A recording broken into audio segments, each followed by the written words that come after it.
మీ మాటల కొరకు సిద్ధపడ్డాం తండ్రి. మా ఆత్మను సరి చేసుకుని చక్కటి ఆత్మీయ సంగతులను మాకు అందించమని కోరుకుంటూ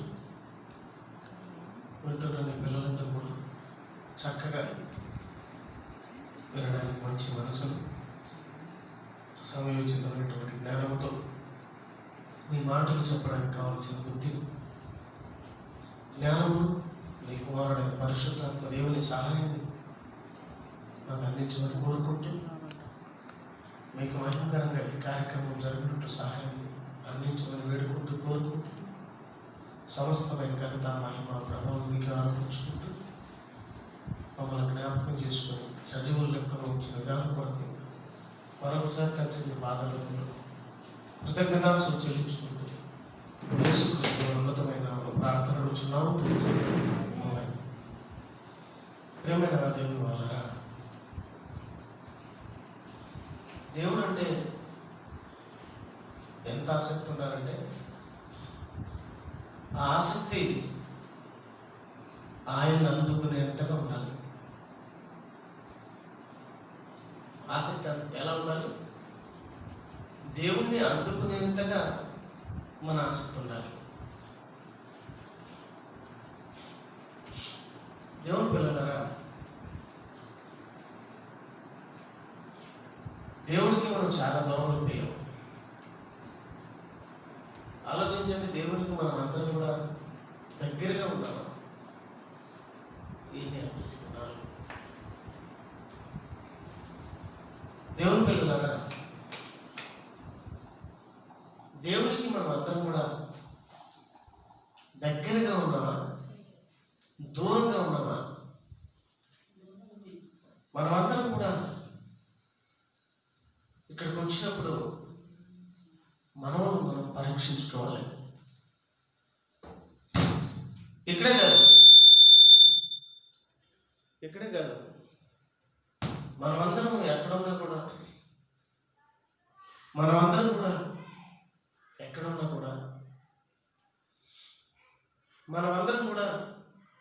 ఎలాంటి స్థితిలో ఉన్నా కూడా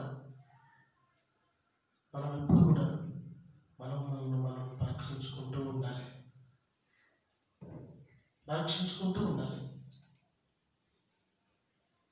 ఎలాంటి పరీక్ష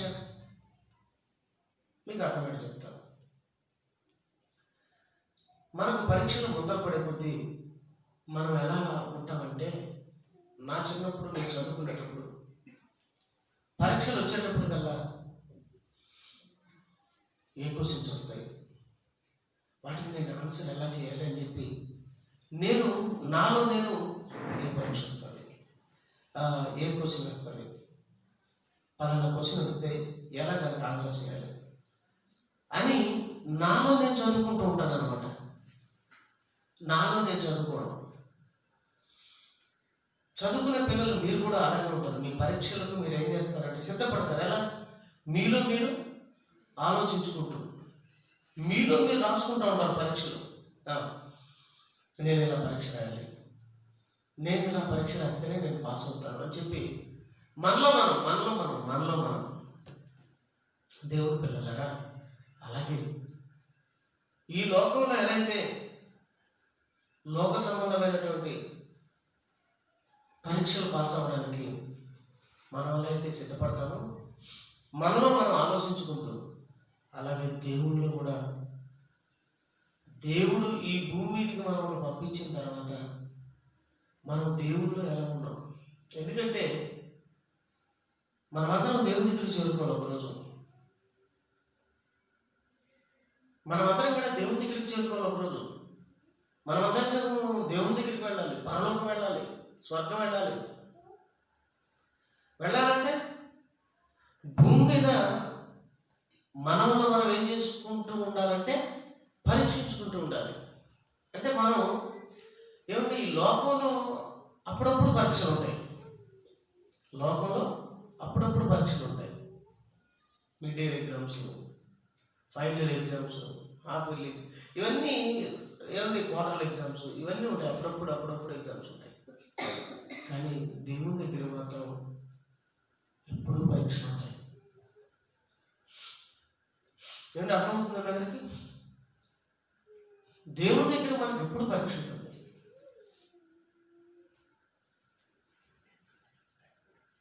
ఎప్పుడు పరీక్షలే మనకు.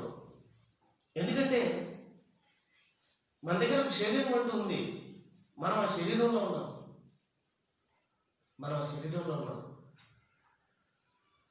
ఆ శరీర కార్యక్రమాలు ఎప్పుడు మన దగ్గర ఉంటాయి.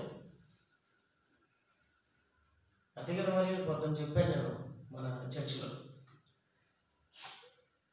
ఏమని చెప్పానంటే సముద్రం అంతా ఉప్పుతో నిండుకొని ఉంటుంది. సముద్రం అంతా ఉప్పుతో ఎప్పుడు నిండుకొని ఉంటుంది. ఎప్పుడు ఎక్కడ ప్రపంచంలో ఏ చుట్టుపక్కల పోయి సముద్రంలో నీళ్ళు వేసుకున్నట్లు ఉప్పంగా ఉంటుంది. ఎందుకు? ఉప్పుతో నిండుకొని పోయి ఉంటుంది. కానీ అందులో ఉన్న చేప మాత్రం ఉప్పు నటించుకోదు. అర్థమైంది మీ అందరికీ? అందులో ఉన్న చేప మాత్రం ఉప్పు అంటించుకోదు. అది చచ్చేంత వరకు ఉప్పు అంటించుకుంటుందా? అంటించుకోదు. అందుకే చేపల్లో మళ్ళా మనం ఉప్పు వేసుకుంటాం. చేపలు తెచ్చుకొని కూర చేసుకున్నప్పుడు ఏం చేస్తాం?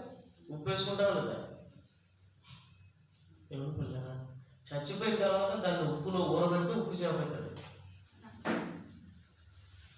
చచ్చిపోయిన తర్వాత ఉప్పులో ఊరబెడితే ఉప్పు చేప అవుతుంది. ఉప్పు మరి ముందు ఉప్పు చేప కాదు అది. ఉప్పు అంటించుకొని చేప. ఉప్పులో ఉన్న ఉప్పు అంటించుకోదు. మనం కూడా శరీరంలో ఉన్నాం. ఆత్మ ఎక్కడుంది? శరీరంలో ఉంది. మరి శరీరం మంచిదే? బైబిల్ చెప్పిందే శరీరం మంచిదే. శరీరం కేవలం నిష్ప్రయోజనమైందని మంచిదంటారా? ఇది మంచిది కాదని పౌలు గారు అంటున్నారు. శరీరం దేవుడు మంచిదిగానే ఇచ్చినాడు. కానీ రాను శరీరం ఏమైంది? చెడిపోయింది. చెడిన దాంట్లో మనం ఉన్నాం. మనం. అందుకే పౌలు గారు మాట్లాడుతూ రోమీయులకు రాసిన పత్రిక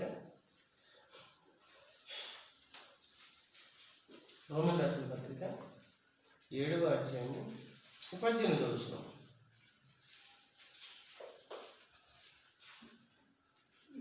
రోమీయులకు రాసిన పత్రిక 7వ అధ్యాయం 18వ వచనం. అందరూ కూడా చూడండి.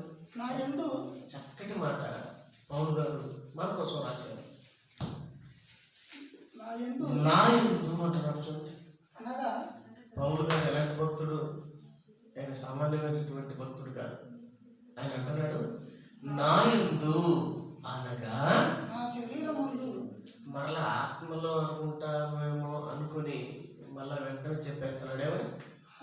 నా యందు అనగా నా శరీరమందు నా శరీరమందు మంచిది ఏదియు నివసింపదని నేను ఎరుగుదును. నా శరీరమందు మంచిది ఏదియు నివసింపదు. చూసారా? శరీరంలో ఎన్నున్నాయి చెప్పండి? ఒకటి ఉన్నది మంచిది. అన్ని దాంట్లో ఉండేదంతా చెడ్డమే. వాటి గురించి దేవుడు రాయించాడు. గలతీయులకు రాసిన పత్రిక 5వ అధ్యాయం 15వ వచనం. గలతీయులకు రాసినటువంటి పత్రిక 5వ అధ్యాయం 19వ వచనం. 19వ వచనం. శరీర కార్యములు స్పష్టమై ఉన్నవి. గలతీయులకు రాసినటువంటి పత్రిక 5వ అధ్యాయం 19వ వచనం. శరీర కార్యములు స్పష్టమై ఉన్నవి. అవేమనగా జారత్వము, అపవిత్రత. చూసారా? జారత్వము, అపవిత్రత, కాముకత్వము, విగ్రహారాధన, అభిచారము, ద్వేషములు, కలహము, మత్సరము, క్రోధము, కక్షలు, భేదములు, మితతములు, అసూయలు, మత్తతులు, అల్లరితో కూడిన ఆటపాటలు. ఇవన్నీ ఎక్కడున్నాయి? ద్వేషాలు, పగలు, ప్రతీకారాలు, ప్రేమలు లేవు. దేవుడు ఇలా ఫలించాలని కోరుకున్నాడా? ఇలాంటి వాళ్ళగా మనం అందరం ఉండాలని కోరుకున్నాడా? లేదే. మనలో ఉండవలసినవి మనం ఎలా ఫలించాలో తెలుసా? కింద మాట్లాడుతూ ఆత్మఫలాల గురించి. అయితే ఆత్మఫలం ఏమనగా మనం ఫలించాల్సిన విధానం ఎలాంటిదంటే ప్రేమ, ప్రేమ, సంతోషము, సంతోషము, సమాధానము, సమాధానము, దీర్ఘశాంతము, దీర్ఘశాంతము, దయాళత్వము, దయాళత్వము, మంచితనము, మంచితనము, విశ్వాసము, విశ్వాసము, సాత్వికము, సాత్వికము, ఆశా నిగ్రహము. చూసారా? ఇలాంటి వాటి ద్వారా మనం దేవునికి దగ్గరగా ఉండాలని దేవుడు కోరుకుంటాడు. కానీ అలాంటివి మనలో లేకుండా ఎలాంటివి ఉన్నాయి మనలో? ముందు చెప్పారు కదా, అలాంటివన్నీ కూడా శరీరంలో ఉన్నాయి. అలాంటివన్నీ శరీరంలో ఉన్నాయి. మనమందరం కూడా ఆ శరీరంలో ఉన్నాం. అవన్నీ మనకు అంటుకుంటున్నాయి లేదా? కానీ చేప ఉప్పులో ఉన్న ఉప్పు అంటించుకునిందే, కానీ మనం మాత్రం అన్నీ అంటించుకుంటున్నాం. అలా అంటించుకోవడం ద్వారా ఆయనకు మనం దూరం అవుతున్నాము. మీకు అర్థమవుతుంది కదా? దేవునికి మనం దూరం అవడానికి గల కారణం ఏంటంటే ఇవన్నీ అంటించుకోవడం వల్ల. కరోనా వచ్చిన వాళ్ళందరూ ఎక్కడ పెట్టారు? వాళ్ళందరినీ క్వారంటైన్లో పెట్టారు. కరెక్టే కదా? కరోనా అంటుకున్న వాళ్ళందరినీ క్వారంటైన్. మనం దూరంగా ఉండాలి, మనకు దగ్గరగా ఉండకూడదు. ఎందుకు? అది ఒక భయంకరమైన రోగం. దూరంగా ఉండాలి, దూరంగా ఉండాలి. వాళ్ళందరూ దూరంగా ఉండాలి. వాళ్ళందరూ క్వారంటైన్లో ఉండాలి, క్వారంటైన్లో ఉండాలి. కన్న తండ్రి దగ్గర ఎవరు ఉండాలి? కరోనా ఉన్నవాళ్ళ. అంటే ఉదాహరణ చెప్తున్నాను మీకు. కరోనా ఉన్నవాడు క్వారంటైన్లో ఉండాలి, సపరేట్గా ఉండాలి వాళ్ళు. మరి దేవుని పిల్లరా, పాపం ఉన్నవాడు,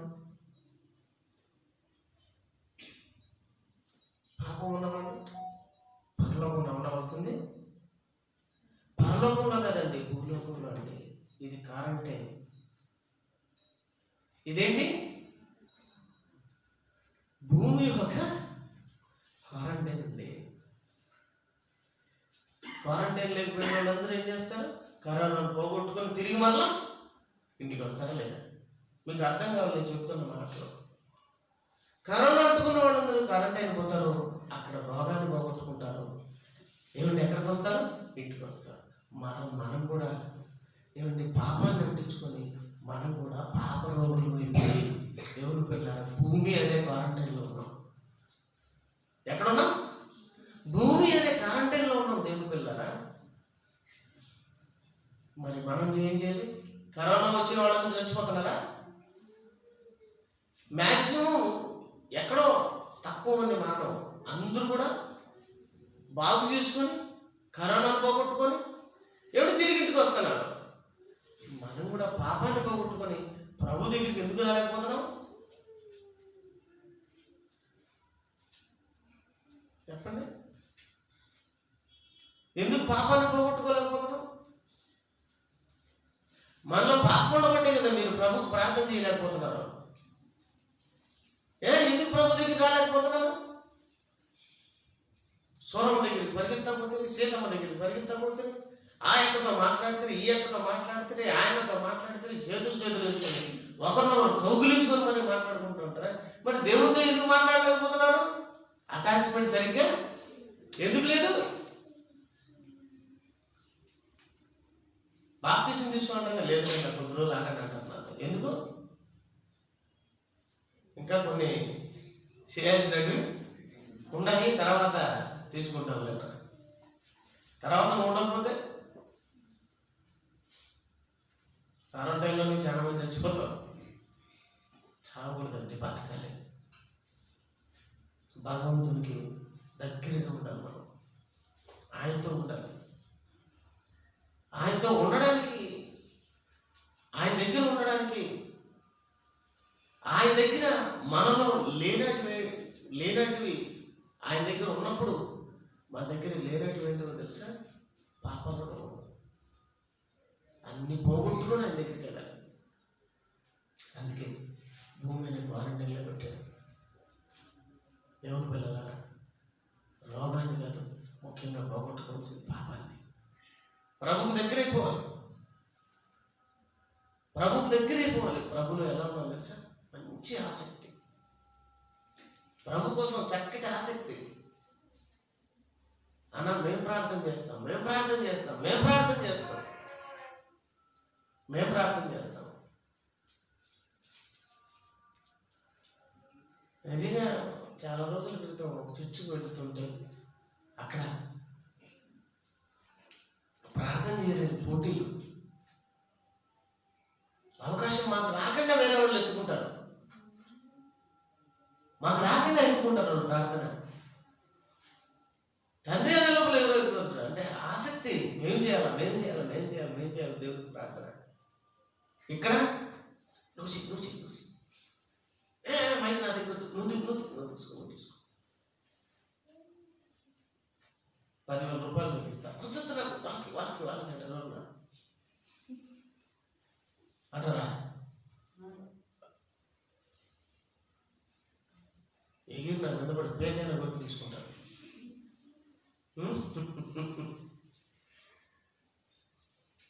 దేని మీద ఆసక్తి? నువ్వు తప్పే కదండి.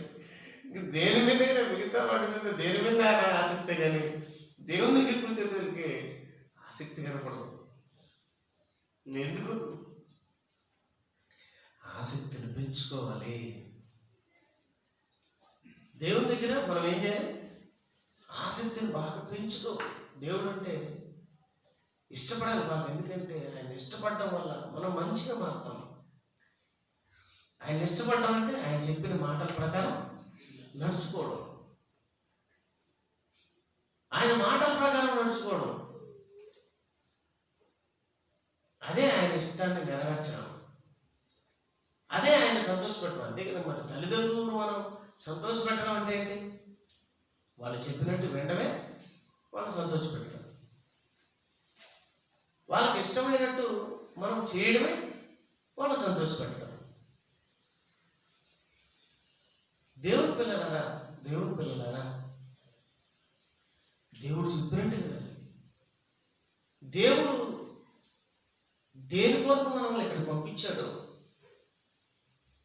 దేని కొరకు ఇక్కడికి పంపించాడు, దాని ప్రకారం మనం నడుచుకోవాలి. అలా జీవించి ఆయన సంతోషపెట్టాలి. ఒక ఆలోచనల ప్రకారం ఆయన మనల్ని ఇక్కడికి పంపించాడు. తన పిల్లలు ఎలా ఉండాలంటే ఒక నీతి కోసం, ఒక మంచి కోసం చక్కగా బ్రతికేవాళ్ళుగా, దాని మీద ఆసక్తి కలిగి జీవించేవాళ్ళుగా. ఒక కలెక్టర్ కావాలంటే ఆసక్తి ఉండాలి. ఒక ఏదైనా ఉద్యోగం సంపాదించుకోవాలంటే దాని మీద ఆసక్తి ఉండాలి. అలాగే దేవుని సంపాదించుకోవాలన్నా కూడా ఆసక్తి ఉండాలండి. నిజంగా అలాంటి ఆసక్తి కలిగినటువంటి వ్యక్తుల్లో ఒక వ్యక్తి గురించి నేను చెప్తానని చెప్పాను. ఆయన ఎవరో కాదు, దావీదు గారు. ఆ మహానుభావుడు దేవుడి కొరకు తనకున్న ఆసక్తి అంతా ఇంత కాదండి. తనకున్నటువంటి ఆసక్తి అంతా ఇంత కాదు. దేవుని పట్ల ఆ విషయాన్ని దేవుడే స్వయంగా తెలియజేశాడండి. ఆ విషయాన్ని దేవుడే స్వయంగా తెలియజేశాడు బైబిల్లో. చూడండి ఒకసారి అపోస్తలుల కార్యములు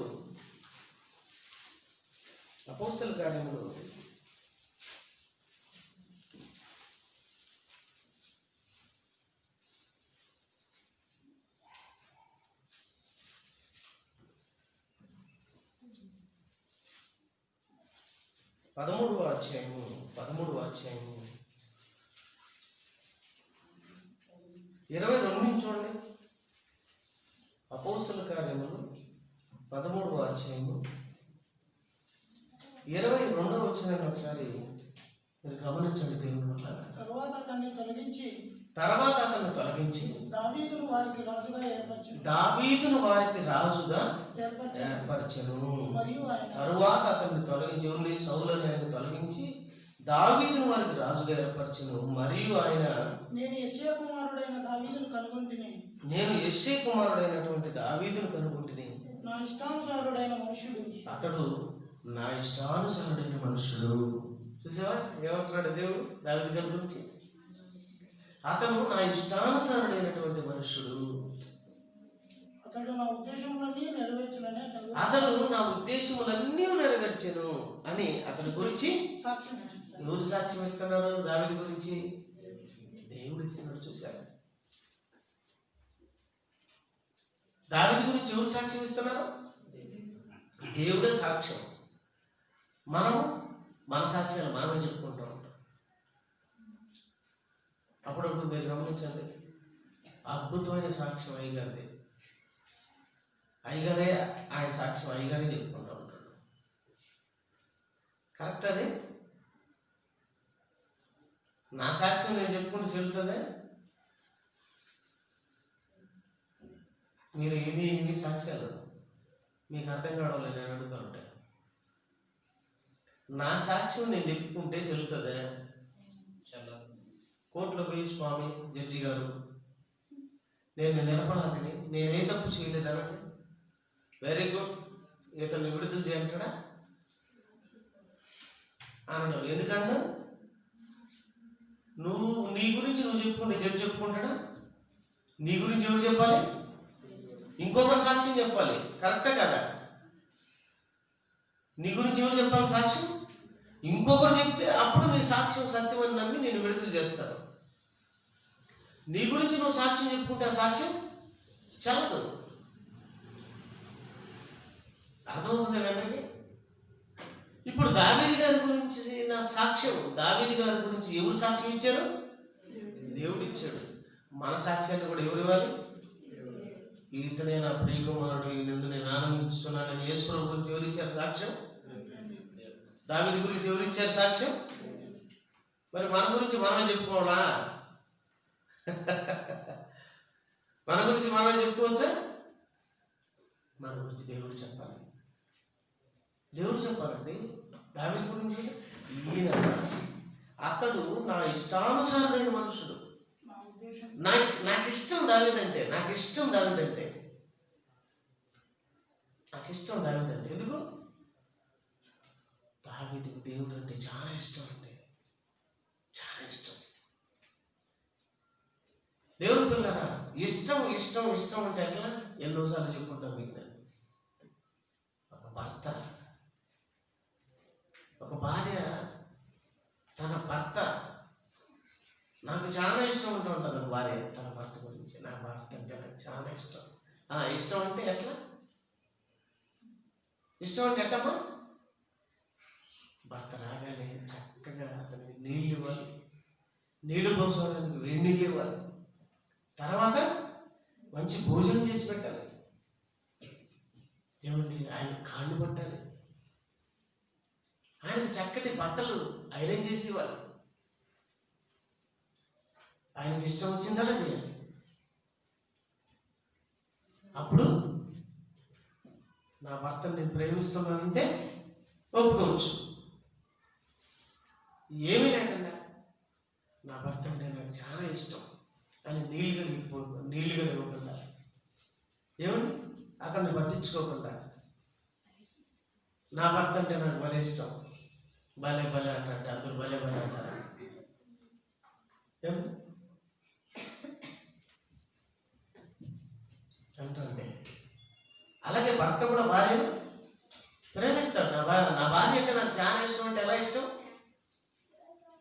భార్యకు తగ్గట్టు భర్త కూడా నడుచుకోవడం, ఆమె ప్రేమించడం.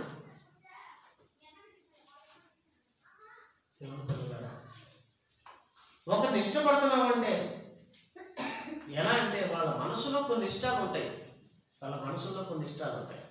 ఆ మనసుల్లో ఉన్నటువంటి ఇష్ట ప్రకారం నడుచుకో.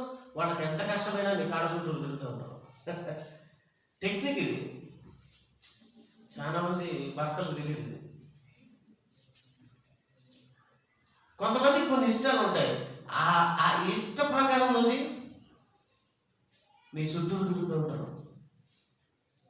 అప్పుడప్పుడు అంటూ ఉంటారు, చూడు నాయన వచ్చిందయ్యా మాట్లాడాలి, నా కొడుకును కొంగు మూడేసుకొని తిప్పుకుంటుంది అయ్యా. విన్నాను ఈ మాట? అత్తలు ఎక్కువ అంటుంటారు ఈ మాట.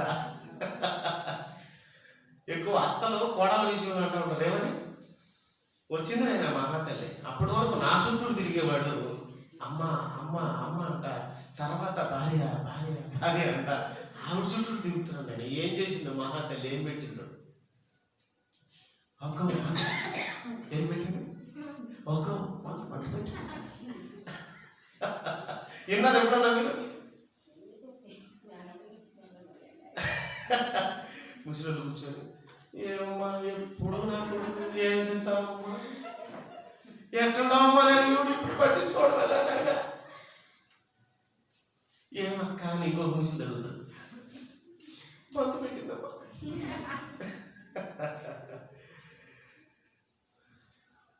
మందు పెట్టిందే, నిజంగానే మందు పెట్టింది. ఏమండి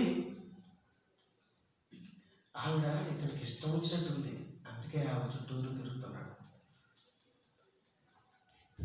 ఆవిడ కూడా ఇతని చుట్టూరు తిరుగుతుంది. ఎందుకు? ఎప్పుడు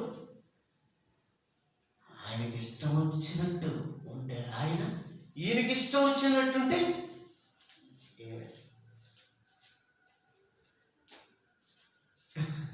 నాకు అనిపిస్తుంది వీళ్ళందరూ అలా మాట్లాడుకుంటుంటే, ఒకప్పుడు నువ్వు కూడా ఒక కోడలవే కదా, నీ చుట్టూ కూడా మీ ఆయన తిరిగినాడు కదా, మరి అప్పుడు మీ అత్తల్లా నిన్ను అప్పుడు వాళ్ళు అనుకుంటారు, ఇప్పుడు నువ్వు అనుకుంటున్నావు. దేవుని పిల్లలారా, బైబిల్ నెరవేరుతుందండి. నీవు చేసినట్టే నీకు నువ్వు చేయబడ్డావు, నీవు చేసినదే నీ నెత్తి మీదకి వచ్చిన. ఇది మీకు ఎందుకు చెప్పానంటే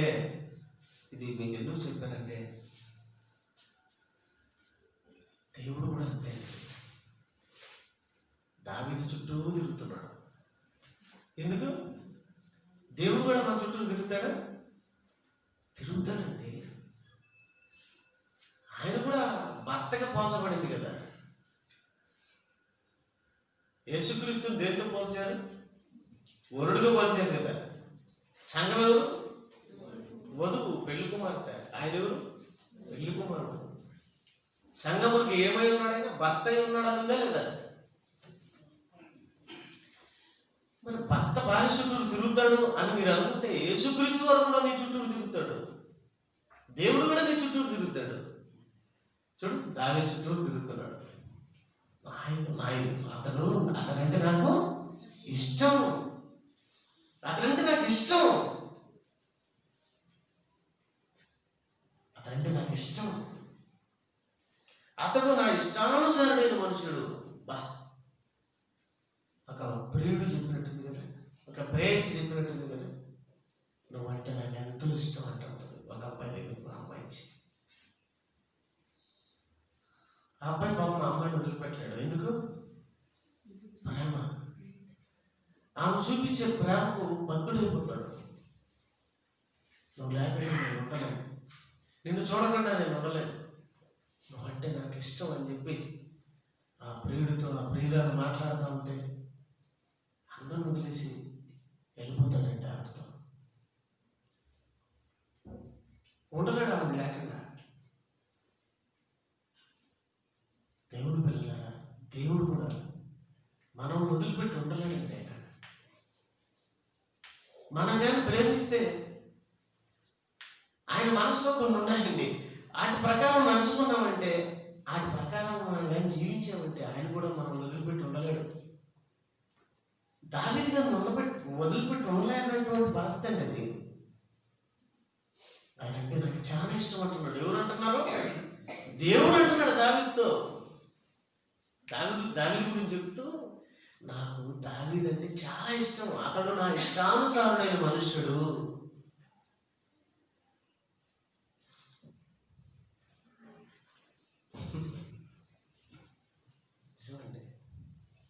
వదిలిపెట్టి ఉండలేదు.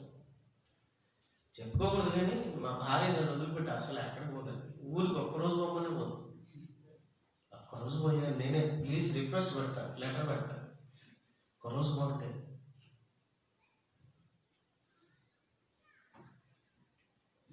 దేవుడి పిల్లలు కదా, ఇష్టం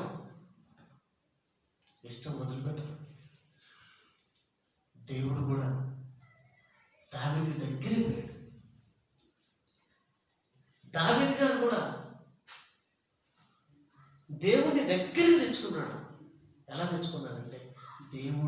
పెంచుకున్న ఇష్టం దేవుడిని దగ్గర చేసింది. ఏమండి? దేవుడి మీద పెంచుకున్న ఇష్టం, దేవుడి మీద పెంచుకున్న ఇష్టం దేవుడి దగ్గర చేసింది. నిజంగా దావీదు గారు దేవుడి పట్ల ఎలా ఉన్నాడో నేను ఒక విషయాన్ని చెప్తాను. ఎలా ఇష్టం పెంచుకున్నాడో దావీదు గారు నేను మీకు ఒక విషయాన్ని చెప్తాను. ఏమండి? ఎక్కడో ఉన్నాడండి, ఎక్కడో ఉన్నాడు దావీదు గారు. ఎక్కడో అంటే గొర్రెలు పెంచుకునేవాడు, గొర్రెలు పెట్టుకునేవాడు, గొర్రెల దొడ్లలో ఉండేవాడు. ఎవరు? దావీదు గారు. ఎక్కడ గొర్రెల దొడ్లలో ఉన్నటువంటి దావీదుని తీసుకొచ్చి సింహాసనం మీద కూర్చోబెట్టాడండి దేవుడు. దాని గురించి దావీదు గారు కృతజ్ఞతగా చెప్పుకుంటాడు. కీర్తన గ్రంథం 78వ అధ్యాయము, కీర్తన గ్రంథం 78వ అధ్యాయము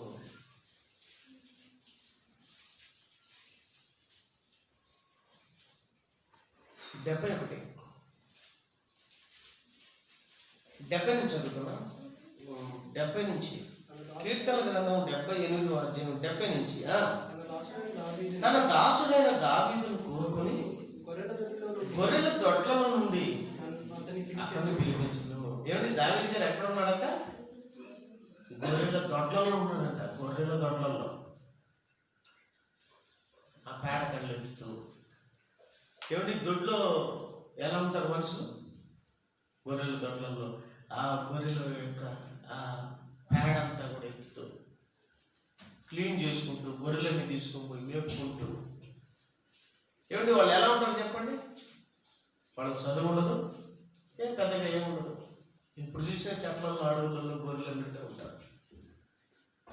అలా ఎక్కడో చెట్లలో, అడవుల్లో, గొర్రెల దొడ్లలో ఉన్నటువంటి వ్యక్తిని కోరుకున్నాడండి దేవుడు. కోరుకుని అతను పిలిపించి పాడి గొర్రెలను వెంబడించడం మాన్పించి తన ప్రజలైన యాకోబును, తన స్వాస్థ్యమైన ఇశ్రాయేలును మేపుటికి ఆయన అతన్ని రప్పించెను. రాజుగా చేయాలనుకున్నాడు, రాజుగా చేశాడు. దేవుని పిల్లరా, ఇక్కడ మనం కూడా ఒక విషయాన్ని గమనించాలి. దావీదు గారే గొర్రెల దొడ్లలో ఉన్నాడని మనం అనుకుంటే మనం కూడా గొర్రెల దొడ్లలో ఉన్నటువంటి వాళ్ళమండి. మన జీవితం కూడా దేవుని దగ్గరికి రాకముందు మనం కూడా ఒక గొర్రెలుగా ఉండేవాళ్ళం. దేవుని దగ్గరికి రాకముందు మన జీవితం కూడా సరిగ్గా లేదు. మనం కూడా అడవులలో ఉన్నాం. కరెక్టేనా? అడవి అంటే అర్థం అడవులు ఏముంటాయి? జంతువులు ఉంటాయి, క్రూర మృగాలు ఉంటాయి. అందుకే దాన్ని ఏమన్నారు? అడవి అన్నారు. ఒకప్పుడు మనం కూడా ఏమన్నాం? అడవిలో క్రూర మృగాలుగా, జంతువులుగా, తెలివితేటలు లేకుండా పాపులుగా బ్రతుకుతున్నాం మనం కూడా. అడవి అంటే ఏంటంటే పాపానికి ఏమిటి సాదృశ్యంగా తీసుకొచ్చింది అండి అడవిని. అందుకే సాతాను గురించి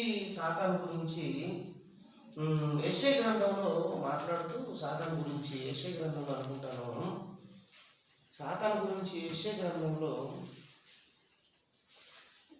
14వ అధ్యాయము 17 వచనం,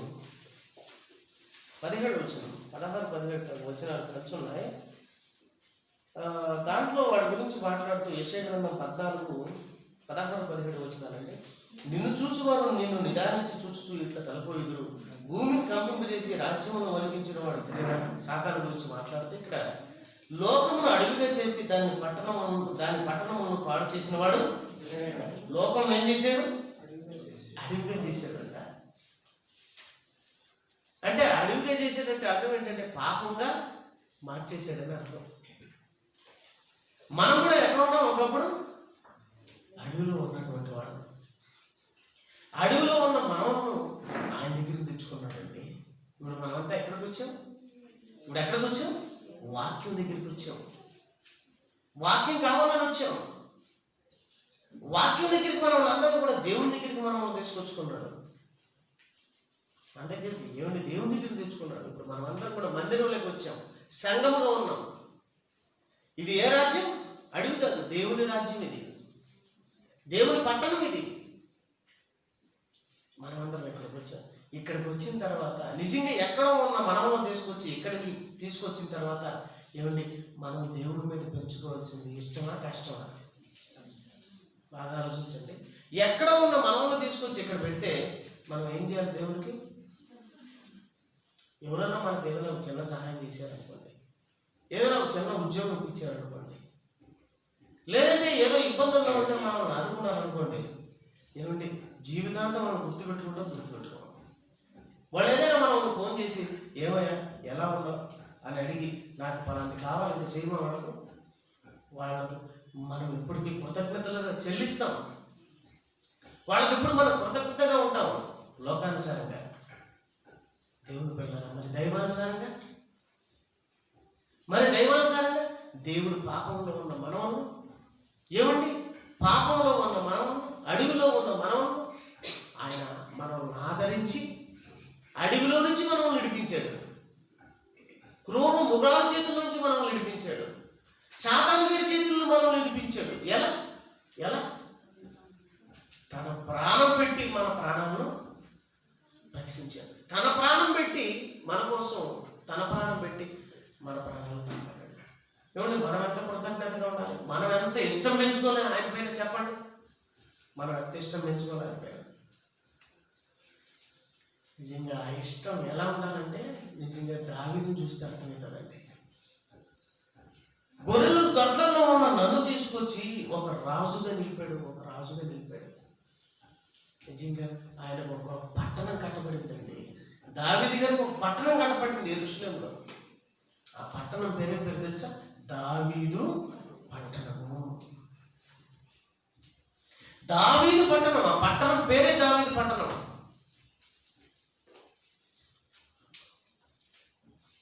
అవునండి, ఇప్పటికీ ఉంది. కింగ్స్ డేవిస్ టౌన్, దావీదు పట్టణం, రాజైన దావీదు పట్టణం.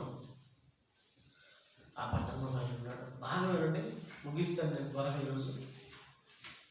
దావీదు గారు ఆ పట్టణంలో ఉన్నాడు.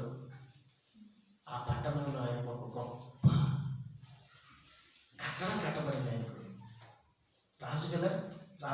రాజుకి ఎలాంటి పట్టణం ఉంటుంది? మన దేశానికి రాజు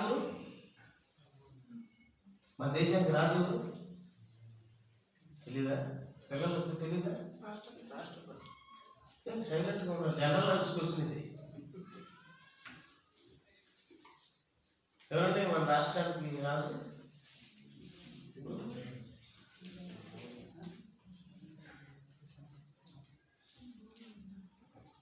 రాష్ట్రపతి.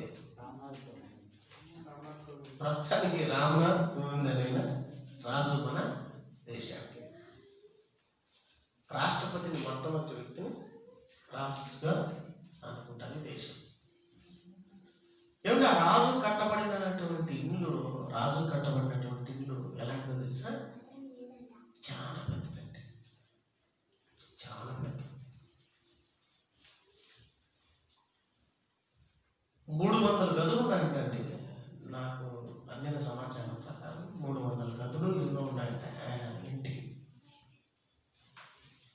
వంట చేసేదానికి 100 మంది అంట. సెంట్రల్ గవర్నమెంట్ ఎంప్లాయీస్ మళ్ళా ఆయనకి సేవ చేసేదానికి టోటల్గా 500-600 మంది ఆ ఇంట్లో ఉంటారంట. మహా అంటే ఆయన భార్య, ఆయన పిల్లలు, ఆయన కదా. ఇంతమంది పని మనుషులు, అంత పెద్ద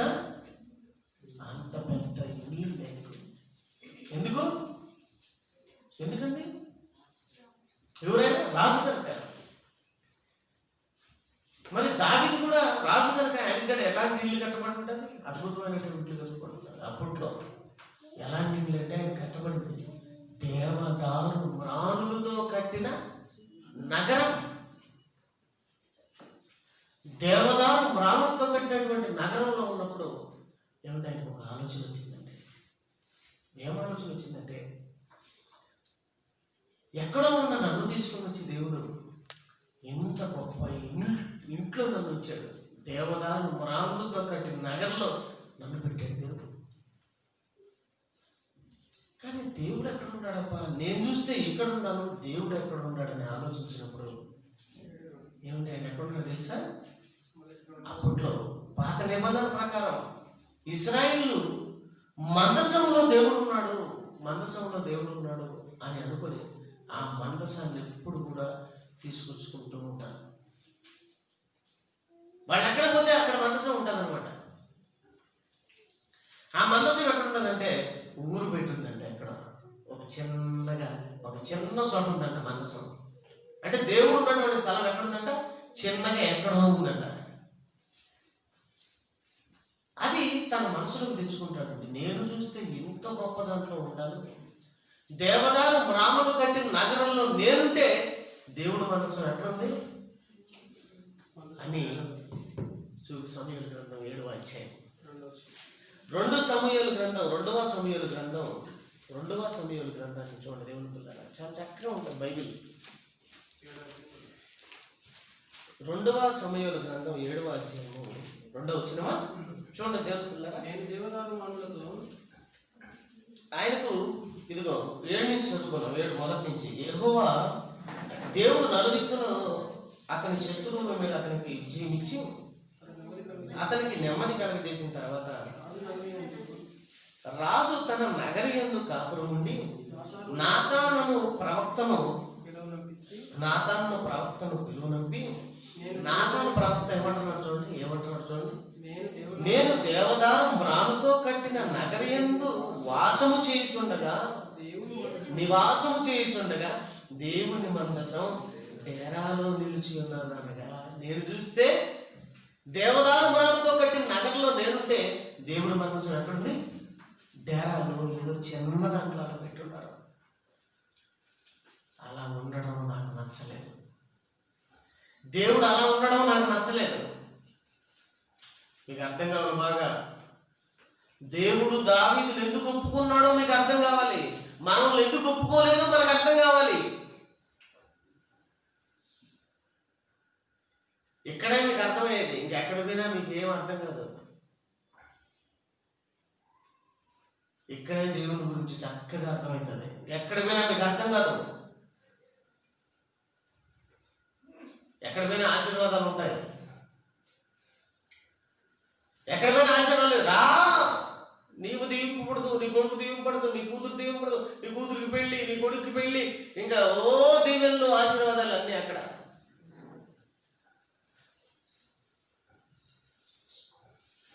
ఆయన మనసు తెలపాలండి. ఆయన మనసు ఏంటో తెలుసుకోవాలండి. మనం దేవుడు అందరికీ తెలుసండి. హైందవులకు దేవుడు తెలుసు, ముస్లిమ్స్కు దేవుడు తెలుసు, క్రైస్తవులకు దేవుడు తెలుసు. దేవుని మనసు తెలుసా అని అడుగుతున్నాను నేను. తెలుసుకోవాల్సింది దేవుడిని కాదు, ఆయన మనస్సు. ఆయన మనస్సు. దేవుడు నిన్ను తెలుసుకున్నాడా, నీ మనసును తెలుసుకున్నాడా? నిన్ను తెలుసుకుంటే సరిపోతుందా? నువ్వేం తింటావో తెలియద్దా? నీకు గోగాకు అంటే ఇష్టం, ఏమంటే నీకు గోంగూర అంటే ఇష్టం, నీకు మాడకి తీసుకొచ్చావు తినని తింటావు. తింటావా? నీకు ఇష్టం ఎక్కడ ఉంటుంది? ఎక్కడ ఉంటుందా? ఇష్టం లోపల ఉంటుందా, పైన ఉంటుందా? మీరందరూ ఏడున్నారా, ఏడన్నా ఉన్నారా? అందరూ ఇండి ఉన్నారా? ఉన్నారు కదా. ఓకే, ఇష్టం ఎక్కడ ఉంటుంది? లోపల ఉంటుందా, బయటకు ఉంటుందా? అప్పుడప్పుడు కొందరు గమనించండి, నేను పెళ్లి చూసుకునేవాడు ఎట్టుండాలంటే ఇదిగో ఇలా ఉండాలి, అలా ఉండాలి అని చెప్పుకుంటూ ఉన్నారు. గమనించారు? సినిమా చూస్తూ ఉన్నారు కదా. మీరు కూడా చెప్పుకుంటూ ఉన్నారులే. మా పిల్లలు నాకు రాబోయే భర్త ఎలా ఉండాలి, ఇలా ఉండాలి, ఇదో అలా ఉండాలి, ఇలా చేయాలి, ప్రేమగా వచ్చి ఇలా నోట్లు పెట్టి ఒకవేళ దగ్గుతే అప్పుడు నెత్తి మీద ఇలా పెట్టాలి. చూసావా? వీళ్ళు కోరుకునే కోరికలు అనమాట. తప్పేం లేదు. మగవాళ్ళు కూడా అలాగే ఉంటారు. నాకు వచ్చే భార్య రాక్షసిలో ఉండకూడదు. ఏమండి ఎలా ఉండాలి? ఎలా? నా భార్య ఆలిగా ఉండాలి కానీ ఆనకొట్టగా ఉండకూడదు. అంతే కదా, ఇలా కోరుకుంటారు కదా. అంటే ఈ కోరికలన్నీ ఎక్కడ ఉంటాయండి? మనసులో ఉంటాయి. వాటికి తగ్గట్టుగా ఒక ఆయన వచ్చి పొరపాటుతో ఇలా చేసాడు అనుకోండి. అంటే ఆ పెళ్ళైన తర్వాత అలా ఉంటే నిజంగా దేవుడు నాకు మనసులో ఉన్నదాని ప్రకారం నాకు మంచి భర్తను ఇచ్చాడు అనుకుంటాం లేదా? మనం కోరుకో ఇష్టాలన్నీ లోపల ఉంటాయి. ఇష్టాలన్నీ లోపల ఉంటాయి. దేవుడు కంటూ కొన్ని ఇష్టాలు ఉన్నాయి. అందుకే నా ఇష్టానుసారుడైన మనుషుడు అన్నాడు. నా హృదయంలో ఉన్న ఉద్దేశములన్నీ నెరవేర్చాలంటే దేవుడికి ఒక హృదయం ఉంది. ఆ హృదయంలో కొన్ని ఉద్దేశాలు ఉన్నాయి. దేవుడి కంటూ ఒక మనసు ఉంది. ఆ మనసులో ఉన్న ఇష్టాలు నెరవేర్చాల్సిన దేవుడు అంటే మనం కదా. మనం కదా ఆయన ఇష్టాలు నెరవేర్చాల్సింది. ఆయన నీ ఇష్టం నెరవేర్చాలి. నీకు ఏ ఇష్టమో ఇచ్చినాడు. నీకు ఎన్ని ఇష్టాలు ఉంటాయి అన్ని ఇష్టాలు ఇచ్చినాడు ఆయన. నీకు ఏ రంగు కావాలో, నీకు ఏ రంగు ఇష్టమైతే ఆ రంగు నీకు రెడీగా ఉంది. కరెక్టే కదా. నీకు ఏ కూర అయితే ఇష్టమో ఆ కూరకు తగ్గ మెటీరియల్ సరుకులు ఉన్నాయి. నీకు ఏది ఇష్టమో ఆ ఇష్టానికి తగ్గట్టు ఆయన అన్ని పెట్టాడు. అంటే నీ మనసు ఆయన తెలుసుకున్నాడు. నీ మనసు ఆయన తెలుసుకున్నాడు. మరి ఆయన మనసు అవసరం లేదు నాకు. అంతే కదా. మనలో ఎప్పుడు చూడు ప్రార్థనలు ఏంటివి? ప్రభువా నాకు ఇది లేదు ప్రభువా, నాకు అది కావాలి ప్రభువా. ఓకే, నేను అడగొద్దని చెప్పడం అన్ని రిక్వెస్ట్లే బట్టి. కానీ ఎప్పుడైనా సరే దేవా నీకేం కావాలి ప్రభువా, నీకు ఏమంటే ఇష్టం ప్రభువా తీసుకొస్తాను, తెచ్చిస్తాను అని అడిగినారా? అని మహానుభావులు చూపించండి. దావీదు గారు చూడండి. ఇదేంటి, నేను చూస్తే ఎక్కడ ఉన్నాడు ఏంటి, ఆయన చూస్తే అక్కడ ఏదో ఒక చిన్న గుండలో 4 గుండలు ఈ పక్క ఆ పక్క కట్టే దీపం పెడతారు చూసిన 4 గుండల మధ్యలో అటు పెట్టారండి. ఆయన ఎక్కడ ఉండాలి? అవసరమైతే నేను అక్కడ ఉండాలి, ఆయన ఎక్కడ ఉండాలి? ఆయన గొప్పవాడు. గొర్రెల దొట్టలోంచి నన్ను తీసుకొచ్చాడు, నన్ను గొప్పవాడుగా చేశాడు. ఆయన్ని కూడా నేను గొప్పవాడిగా చూపించాను ప్రపంచానికి. ఎలా చూపించాలి? ప్రపంచంలో ఆయన ఉన్నటువంటి స్థలం ఇంకొక చోట ఒకటి అనుకున్నాడండి ఆయన. దానికి మనం చూడండి, సైలెంట్. ఏమండి, దావీదు ఏమనుకున్నాడు? నా దేవుడికి ఉండవలసిన మందిరం ఎలాంటిదో తెలుసా? ఆయన అక్కడ కాదు ఉండాల్సింది. ప్రపంచంలో ఎవడు కట్టనటువంటి మందిరాన్ని నేను కడతాను ఆయనకు. కానీ దేవుడు ఆ మందిరంలో ఉండలే కానీ ఉండనని చెప్పాడు కదా దేవుడు. ఇక్కడ నాకు ఎలాంటి మందిరం కడతాను, నాకు ఒక మందిరాన్ని కట్టిద్దువా దావీదు అంటాడు దేవుడు. ఇదే అధ్యాయంలో నాతాను బాబుతో మాట్లాడతారు చూడు. ఎక్కడ మాట 5వ వచనం, నీవు పోయి నా సేవకుడు దావీదు ఇట్లను, యెహోవా నీకు ఆజ్ఞ ఇచ్చినదేమనగా నాకు నివాసంలో ఒక మందిరం కట్టింతువా అని ప్రశ్న వేస్తున్నాడు. అక్కడ క్వశ్చన్ గుర్తుందే? ఏమంది? నీవు నాకు ఒక నివాసం కట్టిస్తువా? నువ్వు కట్టిన నివాసంలో నేను ఉంటానా? ఉండను. దేవుడు మనుషుల హస్తకృతాలయములలో నివసింపుడు. నువ్వు కట్టిన మందిరంలో, నేను కట్టిన మందిరంలో ఆయన ఉండడు. ఆయనకు మందిరం ఏది? మనమే ఆయనకు మందిరం. ఆయనకు మందిరం కట్టాలంటే ఏమండి, ఎవరైనా చిన్నపిల్లడా? చాలా మంది ఇళ్లలో చిన్న గూడు పెట్టి దాంట్లో బొమ్మ పెడతారు. చిన్న గూడు పెట్టి ఆ గూట్లో ఏమండి, నా చిన్నప్పుడు మా తాతలు చిన్నప్పుడు చిన్న గూడు ఉండేదండి. అప్పుడు కొట్టాలండి, బోర కొట్టాలి, పూరీళ్ళు, చిన్న గూడు ఉండేది. ఆ గూట్లో ఆ పోయి దీపం పెట్టేది. ఏం దాంట్లో దీపం పెట్టాను నేను, దేవుడు ఉన్నాడు కాదు. దేంట్లో? గూట్లో దేవుడు ఉన్నాడా? నేను అప్పుడే ఆలోచించేవాడిని, గూట్లో దేవుడు ఉంటాడా? ఏం వాడితే అరే నీకు తెలియదు కదా, నోరు మూసుకో అంతేలా అంటది. నాకు కొంచెం డౌట్ చిన్నప్పటి చెప్పాను కదా. మా అమ్మ శుక్రవారం అయితే మంగళవారం అయితే ఏమంటే దేవుడు రూమ్ అని మా ఇంట్లో ఉంటుంది. ఆ రూమ్లోకి అన్నీ తీసుకొని పోతా ఉంటారు. యాపిల్ పండ్లు, సీని పండ్లు, పొంగలన్నం, ఏమంటే నైవేద్యం అని తీసుకొని పోతుంది. నా చిన్నప్పుడు నైవేద్యం అని ఒక దేవుడు మన ఇంట్లో ఉంటుంది. అందరిలో ఉంటారు కదా, చాలా మంది హైందవులలో ఉంటుంది. సపరేట్గా ఒక రూమ్ అని కట్టిస్తాను. తీసుకోపోయినప్పుడు నాకు డౌట్ వచ్చేది, ఎక్కడికమ్మంటే దేవుడికి నేను అనేది. ఎవరికి? దేవుడికి తీసుకోపోయేది. అమ్మా దేవుడు తింటాడా? దేవుడు తింటాడా? మరి తింటే మళ్ళా ఎలా అయితే రూమ్లోకి తీసుకుపోతుందో మళ్ళీ అవన్నీ ఏం చేస్తారు, మళ్ళీ బయటికి తీసుకొస్తారు. ఏమ్మా దేవుడు తినలేదంటే నోరు మూసుకోవాలని నీకు తెలియదండి. ఇదేంటి మా అమ్మకు తెలియక నన్ను నోరు మూసుకోమంటుంది అనే సంగతి ఇప్పుడు తెలిసింది నాకు. మీకు అర్థమవుతుందా? తినలేదేంటి దేవుడు? దేవుడు తినలేదేంటి? ఎందుకు దేవుడు తినలేదు? దేవుడికి అది ఇష్టం లేదు. మరి ఇష్టమైంది ఏంటి కనుక్కున్నారు ఎప్పుడన్నా? ఆయనకి ఇష్టమైంది ఏదో తెలుసుకున్నారు ఎప్పుడన్నా? దేవుడు పిల్లరా, ఆయనకి ఇష్టమైంది ఏంటి? ఆయనకి కష్టమైంది ఏంటి? గూట్లో దేవుడు ఉండడం ఏంటి? గూట్లో నిన్ను పెడతా, గుడ్డు చూసాను, ఆ గుట్లు నిన్ను దొబ్బుతా, ఉంటావా పోతావా? దేవుడు ఎంత పెద్దవాడు, ఆకాశములు మహా ఆకాశములు నిన్ను పట్టచాలు, అంత పెద్దవాడు ఆయన. అంత పెద్దవాడికి మానాడు గుడి కట్టగలవు. దేవుడు అంటున్నాడు, దావీదు నువ్వు నాకు ఎలాంటి మందిరాన్ని నిర్మిస్తావయ్యా? నేను నివాసం చేయడానికి నువ్వు గుడి కట్టిస్తావా? మందిరం కట్టిస్తావా? పాపం అమాయకుడు అనుకున్నాడు. ఆయన పట్ల దావీదుకున్న ఇష్టాన్ని అమాయకంగా తీసుకున్నాడు. నిజంగా నేనంటే అంత ఇష్టం ఇది. దావీదుకి కట్టాలి, దేవుడి కొరకు ఒక మందిరం కట్టాలి. ఎలాంటిది కట్టాలనుకున్నాడు తెలుసా? నిజంగా దావీదుకు దేవుడి పట్ల ఉన్న ఆసక్తి ఎంత గొప్పదంటే, దేవుడి పిల్లరా, ప్రపంచంలో ఎక్కువ కట్టకూడదు అలాంటి మందిరం అనుకున్నాడంటే.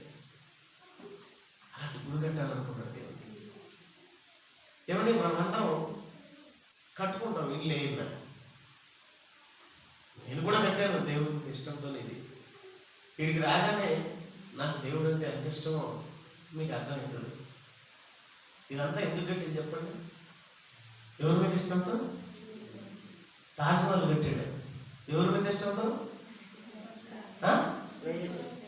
ప్రేయసి మీద ఇష్టంతో. నేను కట్టాను. ఎవరి మీద ఇష్టంతో? అందంగా లేదు ఇది. నాకున్న దాంట్లో ఎక్కువగా నా తండ్రికే. నా తండ్రికి ఎందుకంటే నేను కూడా ఎక్కడో ఉన్నానండి, ఎక్కడో పల్లెటూరులో, ఎక్కడో ఒక మూల ప్రాంతంలో నాకు ఈశ్వరుడు అంటేనే తెలియదండి. నా పేరు చెప్పింది కదా మల్లికార్జునరాజు. ఎక్కడో ఊళ్ళో, ఎక్కడో మారుమూల ప్రాంతాల్లో, ఎక్కడో కొండలలో పుట్టలలో తిరుగుతూ ఏమండి ఆ పశువులు ఏమండి అక్కడెక్కడ ఉన్నానండి నేను. నన్ను ఎక్కడికి తీసుకొచ్చి నిలబెట్టాడు చూడండి. నా తండ్రికి ఏమిస్తే రుణం కడతా చెప్పండి? అందుకే ఇష్టంతో కట్టానండి.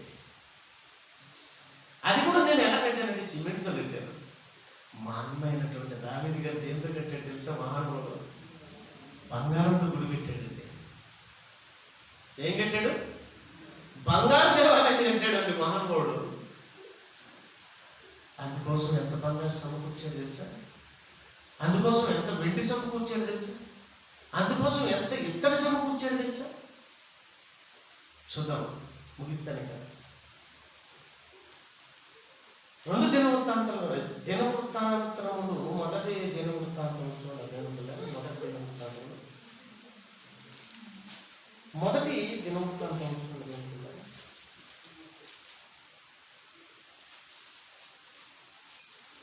మొదటి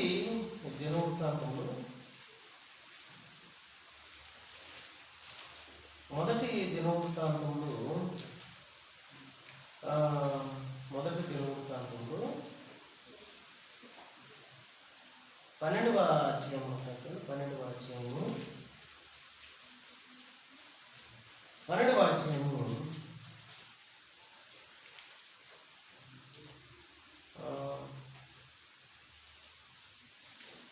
మొదటి దినవృత్తాంతం గ్రంథం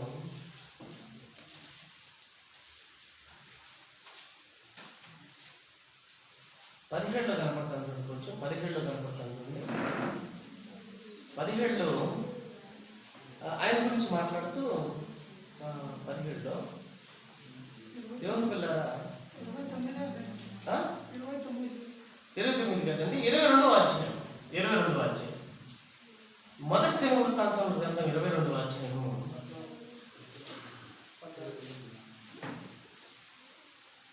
14 నుంచి మనం చూద్దాం. 14 నుంచి మొదటి దినవృత్తాంతంలో దేవుని కొరకు, నేను ముగిస్తాను. దేవుని కొరకు దావీదు గారు ఎంత ప్రేమ పెంచుకున్నట్టు, ఎంత సమకూర్చాడు. ఇదిగో నేను నా కష్ట స్థితిలోనే ప్రయాసపడి దేవుని మందిరము కొరకు 2 లక్షల మనుగుల బంగారమును. ఎంతండి? దేవుడి కొరకు ఎంత బంగారం? 2 లక్షల మనుగులు. భయపడదండి, వర్షం పడుతుంది, మీరు టెన్షన్ పడుతుంది. దేవుడు కొన్ని పరీక్షలు చెప్పాను కదా, కొన్ని పరీక్షలు వర్షం ఎందుకు పడిస్తారంటే నీ మనసు ఆడిపోతుంది. ఇంకా ఇంటికాడ పొట్లాలు తీసుకోవడం, ఇంటికాడ బయట ఏమైనా పెట్టుకోవడం, ఇంకేం పెట్టుకుంటారు దేవుడి వాక్యాన్ని.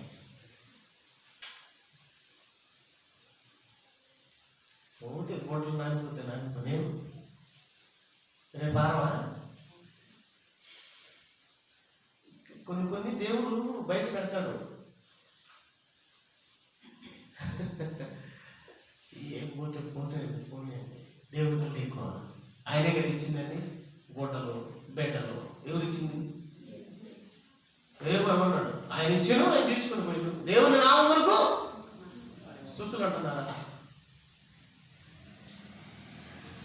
సాతానుడు ఏదో రూపంలో మనం డైవర్ట్ చేస్తాడు. దిగులు పడుతుంది. దేవుని ఎందు నమ్మకం వచ్చింది. ఏమంటే దావీదు గారు దేవుని కొరకు ఎంత దాచాడు, ఎంత సమకూర్చాడు? 2 లక్షల మనుగుల బంగారం. ఎన్ని లక్షల మనుగుల బంగారం? మనం ఎంత? దేవుని కొరకు లక్షల మనుగుల బంగారం మనం సమకూర్చలేలే, కానీ ప్రేమ మనకున్న దాంట్లో సమకూర్చచ్చు కదా. ఏమంటే ఒక ఆమె ఉందండి, యేసుక్రీస్తు వారు చూశారండి. ఆ పేరు ఏంటంటే పేద వెధవరాలు. ఆ పేరు రాయలేదండి, కానీ ఆ పేరు రాయించాడండి. ఏమంటే పేద వెధవరాలు ఏం చేసింది? తన ప్రేమనంతా దేవుడికి ఇచ్చింది. ఆమె దగ్గర 2 ఉన్నాయి. అమ్మో నాకెట్ట అనుకుంటుందే, నా దేవుడికి ఎట్ట అనుకుంటుందండి. అందుకే దేవుడు ఇంకెట్ట అనుకున్నాడు. మీకు అర్థమవుతుందా? నాకెట్ట అనుకోలేదు ఆవిడ ఏమనుకుంది? దేవుడికి ఎట్లా అనుకుంది. అందుకు దేవుడు ఏమనుకున్నాడు? ఈవిడికి ఎట్లా అనుకున్నాడు. 2 కాసులు ఎంత వేల అప్పట్లో? 2 కాసులు అప్పట్లో ఎంత వేల? ఏమిటి బ్యాంకులో మనం డబ్బు వేస్తే మన డబ్బు వడ్డీ రాదా? ఒక 10 ఏళ్ళకి ఎంత అయితే చెప్పండి, ఒక 10,000కి. అప్పటి నుంచి ఆ 2 కాసులకి ఇప్పటికి 1000 వడ్డీ. నాకెంత?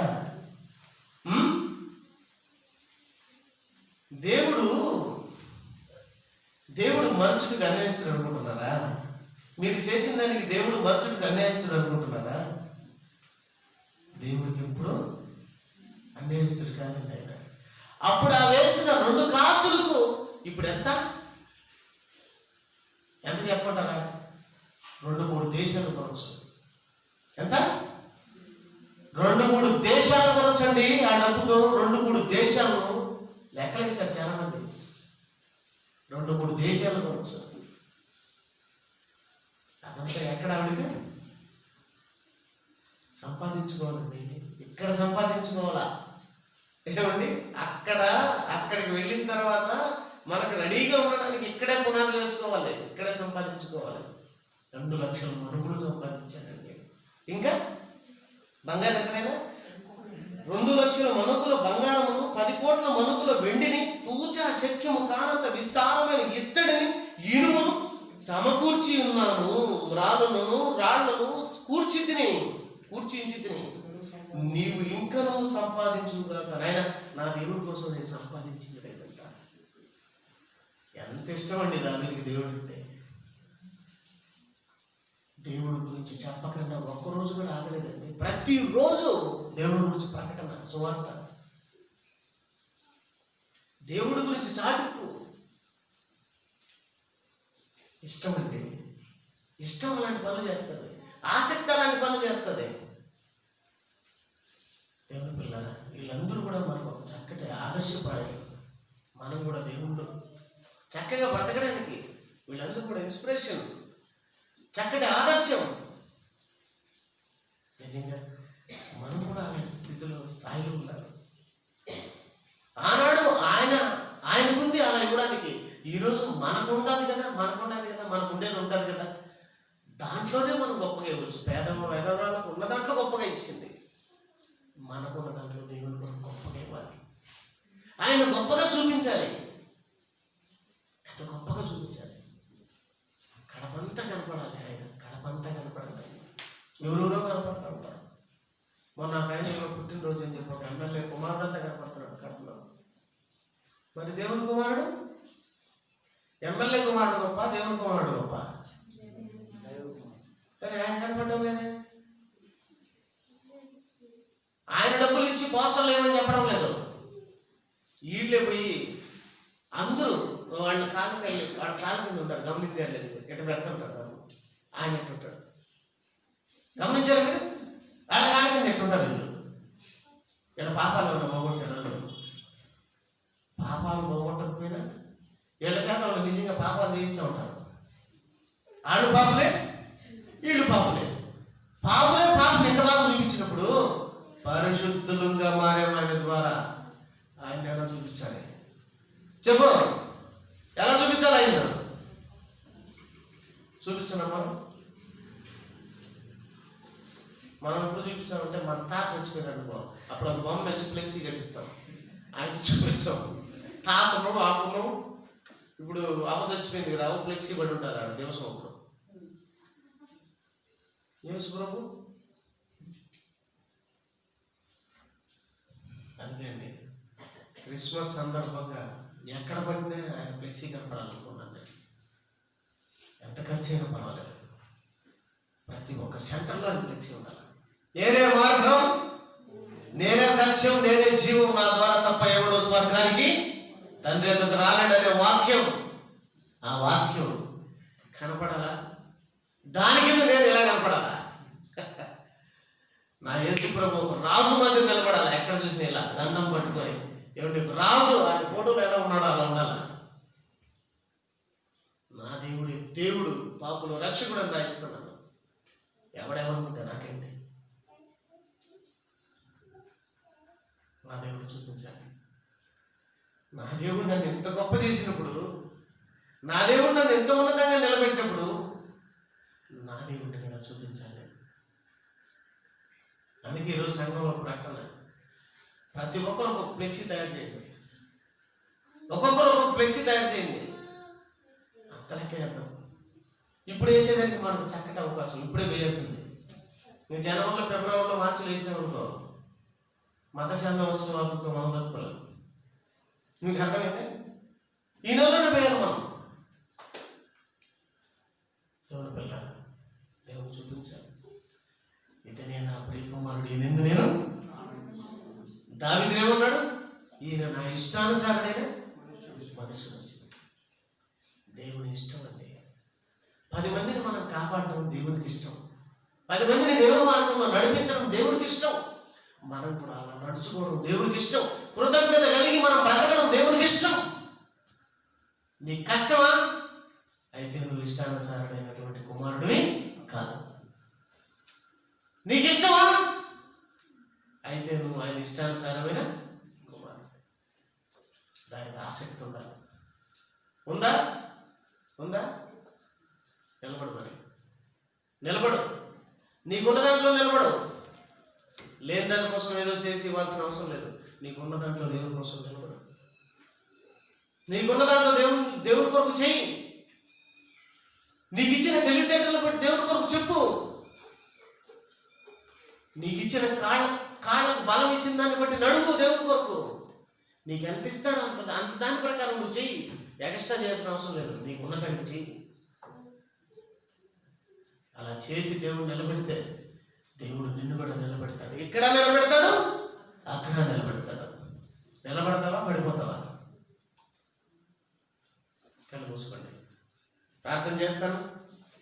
దేవుని పిల్ల రొట్టె కోసం ప్రార్థన చేస్తాను. రొట్టె తీసుకునే ప్రతి ఒక్కరు ఒక దావీదులాగా ఉన్నామా లేదా? ఒక దావీదులాగా మనం చక్కగా దేవుని కోసం బ్రతుకుతున్నాం లేదా అని మనలో మనం పరీక్షించుకున్నాం. రొట్టె తీసుకున్నాం, అతను తలలో వచ్చి ప్రార్థనలోకి పంపించండి.